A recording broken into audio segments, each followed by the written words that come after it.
Welcome, Vintage Gamers. Today we are reviewing Pure Chess for the PlayStation 4.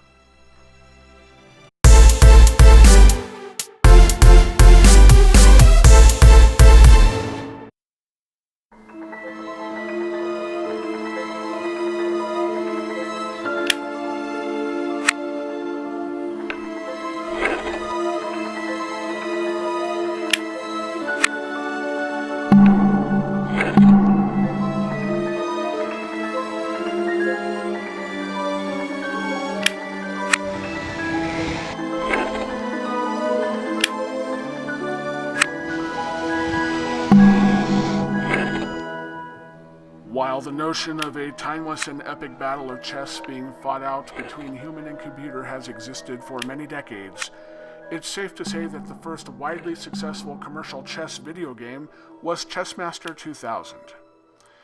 It's important to mention the Chassmaster series because this is what sets the standard that Pure Chess must strive to reach.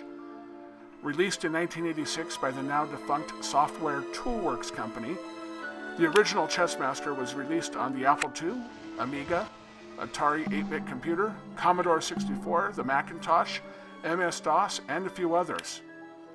The Chassmaster license is now owned by Ubisoft, and despite Ubisoft's occasional quality issues, which I'm sure you all know what I'm talking about, the Chassmaster series still remains the best-selling chess franchise in video game history.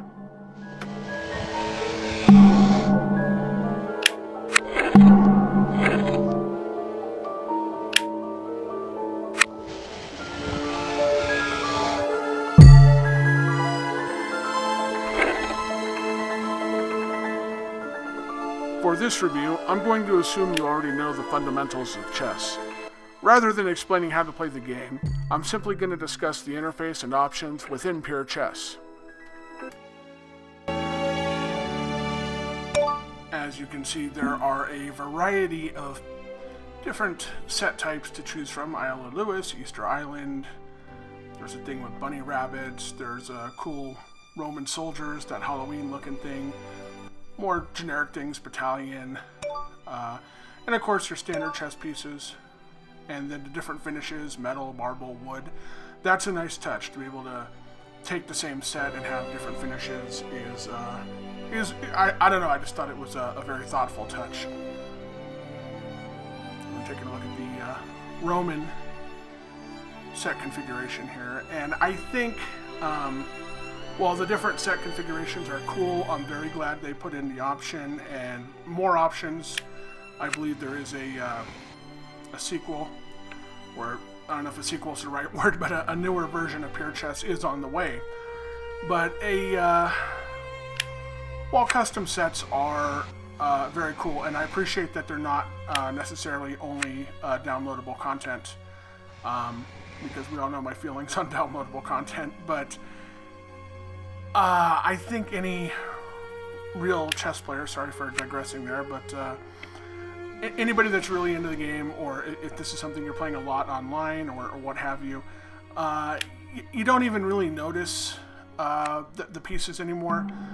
Something that was real popular, like in I think it was the early 90s, was the Franklin Mint, that store with all the fancy stuff at the mall.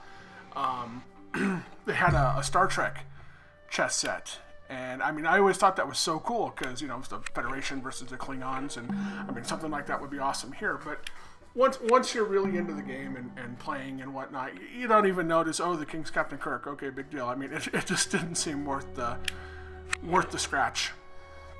But it's always nice to see options like that in a video game. Going back in around 88 or 89, there was a game for DOS called Battle Chess. That was so sweet the first few times I played it.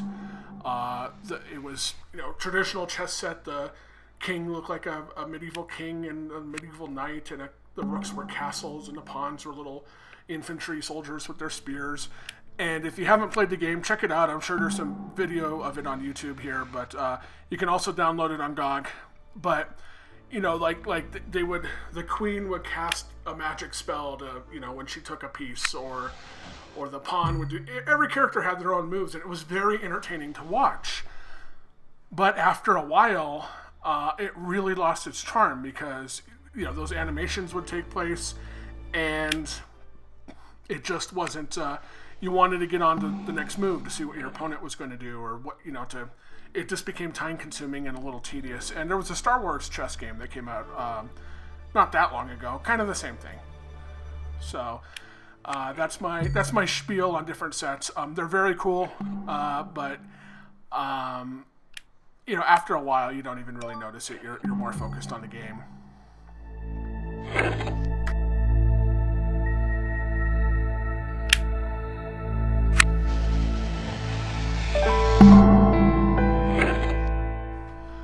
So in the game we're watching below, I was playing as white. And of course, if you're playing as black, you would have the black POV point of view. So it's what I found, just a little bit about my background with chess, which is not like extensive, but it's something I learned to play when I was 4. Before I could read, I learned to play chess. So that's been 33 plus years now, and that's not to sound braggadocious or anything like that, not at all. It was just something I was interested in, so my dad learned it and he taught me, and once I outgrew him, my mom signed me up for some lessons with like a professional chess dude. So it was something I was really into as a kid. It's not something I play on a regular basis. When I'm killing some time or I just need to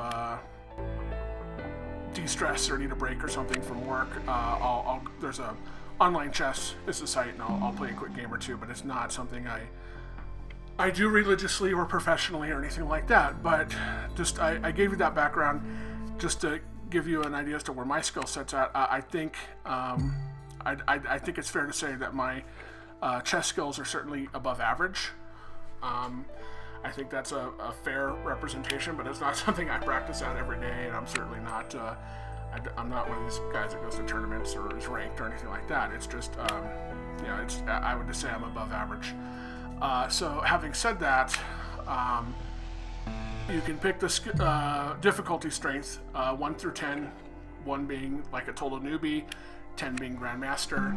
I was playing it about, I'm not sure what this particular game was set at, I don't recall, but by and large, it wasn't until I got to about number 7 that's probably where that's where games got challenging, where I wasn't winning on a regular basis.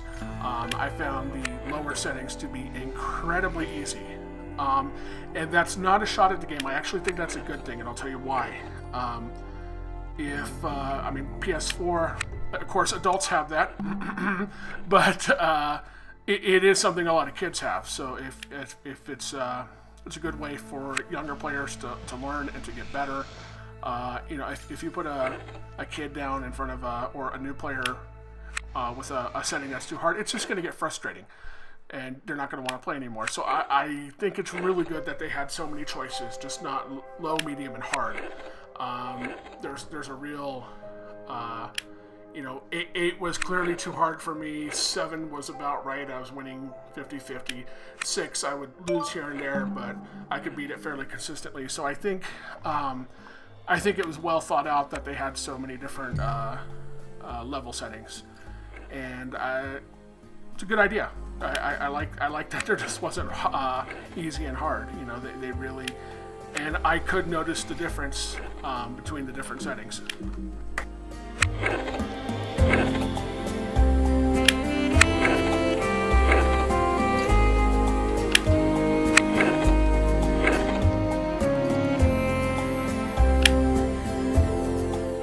Overall, I'm really enjoying pure chess. I didn't run and trade it in right away or sell it or anything like that. It's something I held on to because it's been a lot of fun.